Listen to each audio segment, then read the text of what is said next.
పరమేశ్వరుడికి ఎంతో ప్రీతిపాత్రమైనది మారేడు దళం.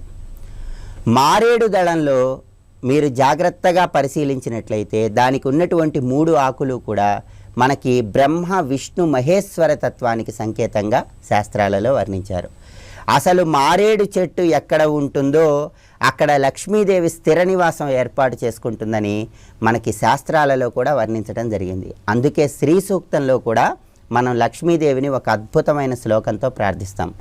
ఆదిత్యవర్ణే తపసోధిజాత వనస్పతిస్తవ వృక్షోధ బిల్వ తస్య ఫలాని తపసానుదంత మాయాంతరాయశ్చ బాహ్య అలక్ష్మి అంటుంది శ్రీ సూక్తం. అంటే సృష్టిలో ఏ చెట్టుకు లేనటువంటి ఒక ప్రత్యేకత మారేడు చెట్టుకుంది. ఆ ప్రత్యేకత ఏంటంటే పువ్వులు లేకుండా కేవలం ఫలాలు ఇచ్చేటటువంటి ప్రత్యేకత మారేడు చెట్టుకు మాత్రమే ఉంది. అందువల్ల మారేడు చెట్టుని వనస్పతి